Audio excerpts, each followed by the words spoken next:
Hello, my humanitarians, and welcome now to Shout Out Wednesday. Post a comment or ask a question at soulguardian.tv in the Aquarius viewing room.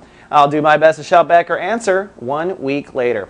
Well, it's a two-part emotional day. As we begin the day, the moon is still in Cancer, so emotional focus for the Aquas will still be on your lifestyle. You will be sensitive. You will be hyper-aware the first half of the day. You will really feel your room that you walk in, and your emotions will be felt in the room. So this is not a day that's easy to play poker, so to speak.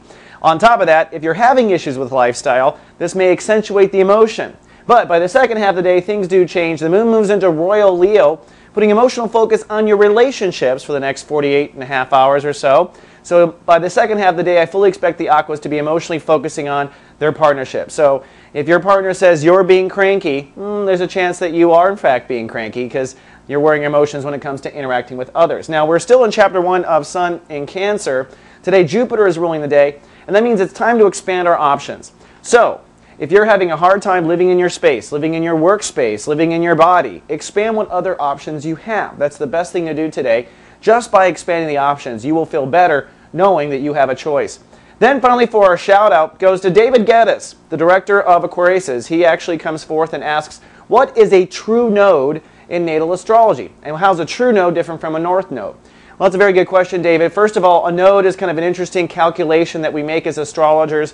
It's really the intersection of the moon's orbit with what they call the eclectic orbit. And the eclectic orbit is basically, as the sun crosses through the sky every day, it has like this path that it makes. And when the moon crosses that path, boom, we call that a north node. So there's one to the north, there's one to the south. Now the difference between north node and true node is quite simply science. We used to be very generic in our calculations of that eclectic. We used to be generic with our calculations of the north nodes because we didn't have precise science. We couldn't do it precisely. So it was kind of a rough estimate. Then along comes computers, and we were able to create what we call a true node, which is the exact, specific, instantaneous, point by point in the sky where they come together. So true node is absolutely true. North node is somewhat true, and astrologers argue all the time on which one to use. Depends on the astrologer. I use true.